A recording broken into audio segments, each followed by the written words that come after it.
Hey guys, I hope you're having a great week, and this is our first week of the new sermon series that we're starting as we're spending some time in 2 Corinthians. And Paul in 2 Corinthians in chapter 1, he talked a lot about troubles and trials and things that we're oftentimes weighed down with. He said specifically in verses 6 and 7, he said, even when we are weighed down with troubles, it is for your comfort and salvation. For when we ourselves are comforted, we will certainly comfort you. Then you can patiently endure the same things we suffer. We are confident that as you share in our sufferings, you will also share in the comfort God gives us. Okay, so Paul was looking at his sufferings and he understood that people could learn from him, that they could be blessed by what he was going through. And that's still true for us today. I mean, you stop and think about Paul for a second. He went through so many things, so many bad things happened to him, so many struggles. And we get to go back and look at how he handled those things throughout the book of Acts, throughout his letters. I mean, he wrote the book of Philippians.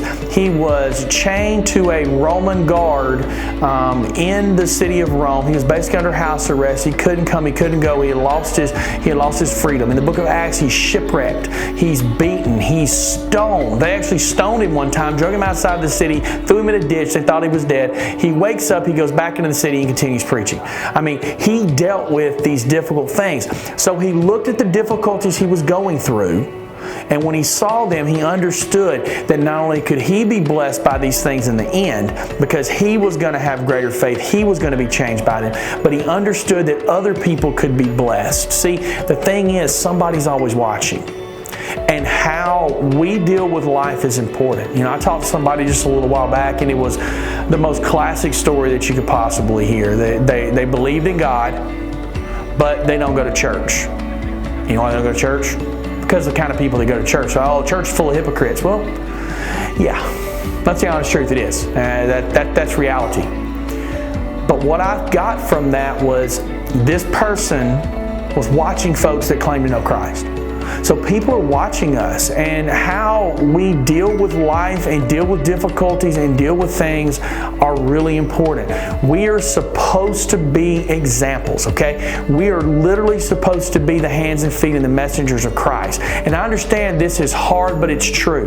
That people are watching us, they understand and they see how we're going to do this. I mean, it's kind of like a car wreck. You know, you see a car wreck, you can't look away. You know, you see that happen, and you see that coming, you see the aftermath of that. You know, it's like the rubberneckers going down the road when you're trying to get on the interstate and go somewhere, and there's a wreck 4 lanes over going the opposite direction, and yet for some reason traffic on my side has stopped. It's because everybody's trying to see what happened over there. So it's the same in our lives. When somebody's life comes apart, they want to see if we are who we say we are. And the truth of the matter is, who you really are comes forward the most when you're in the middle of trials, when you're in the middle of suffering, when you're dealing with difficult things. That's when who you really are kind of rises to the top. When everything's good and everything's great, guess what? You can keep it all together, you can put on the nice face, you can smile, you can act like everything's great. But it's when those difficult moments are happening that is really what separates us. And so in that, we then have the opportunity to minister to others. I mean, think about it like this. When I was a kid, there was a pond over the hill from where I lived when I lived in Talladega, Alabama, where the big super speedway is. I went to kindergarten and first grade there before I moved back to my hometown that I was actually born in. So we were living there, and over the hill was this pond, and I loved to go to this pond.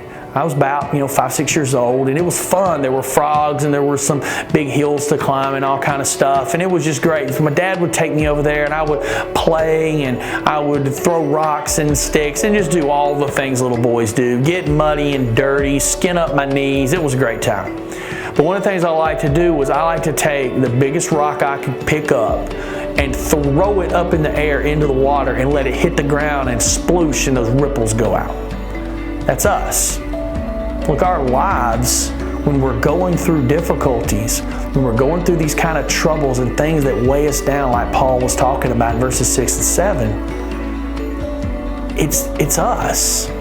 And these things, these ripples, they spread further and further out. And what starts as something so isolated right there within our lives, as it ripples out, it affects more and more people. And when people see us and they see how we're handling adversity, they see how we handle the illness, how we handle the loss of the job, how we handle the difficult situation with a coworker, when they see how we handle the car falling apart, the transmission falling out of the bottom of the car, when they see that in us, then that is saying something. That's opening up the opportunity for us to minister to others.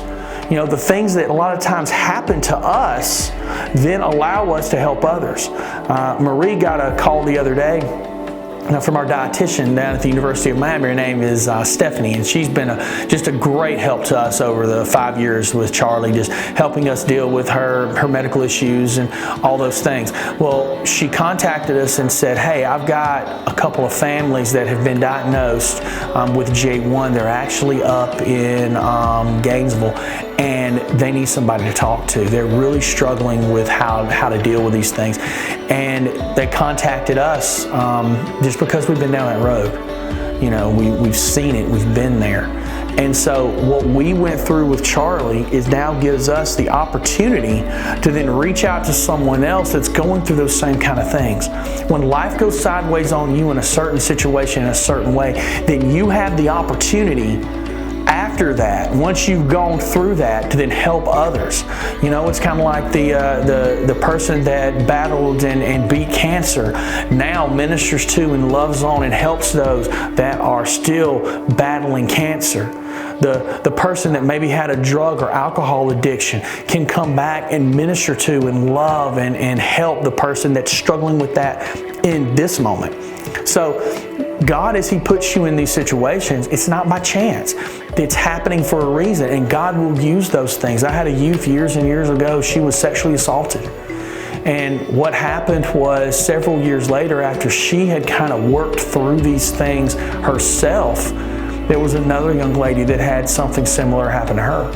And she was able then, as a really strong Christian, to come along and help her and minister to her and love her and help her walk through this and help her deal with the pitfalls and the things, because she understood it on this intimate level. So this ripple effect spreads out, and it can affect people sometimes that you may never even really understand and meet even. Maybe they just watch you from a distance as you deal with these things. So the world is watching us when we go through these situations, and how we handle it really matters. And if you're a perpetual griper, if you're just going to complain every single time something happens, every single time everything isn't perfect, if you're going to look at every single thing as just, oh, woe is me, instead of, Lord, what are you trying to teach me through this? Then you're not going to have the opportunity to do that. You're going to find yourself in a place that you are not going to have the soft, tender heart that God can use in that. And you then have nothing else to pass along to anyone else. So when you come across these challenges and these stresses and these struggles in life, don't look at them as just a woe is me, why is God doing this to me? Everything bad is happening to me and me alone. Ask yourself, God, what are you showing me in this? And God, how are you going to use this? Pray that God gives you missionary eyes. Those are eyes that they see the needs of the people around you, and you see the needs of the people you meet. Pray that there's one person that God puts in your path that you can help, that God's equipped you for that. See, guys, coming to church is wonderful, but God wants us each to be ministers. We may not all stand up and preach a sermon or teach a Bible study, but there's people in this world that they need you. They need what you bring to the table. They need what your experiences are to help them go through these same things. And that's a prayer that God's going to answer of, Lord, give me missionary eyes. Because there's folks around us that are barely making it. We see people coming into our places of business. We see them coming into church. We see them coming into schools. We see them in Walmart, sitting in line at the gas station. Guys, there's a lot of folks out there that are barely making it. They put on a brave face. They act like everything's fine. It's not. They're hurting. And God's equipped us and given us the mission to minister to them and love them and reach out to them. So when you see them, Be that person that they can rely on. Let your life be an example to them, and when God opens the opportunity for you to share what's happened in your world and how you dealt with it, and be a blessing to others. Thanks. I hope you guys have a great discussion tonight. Be blessed.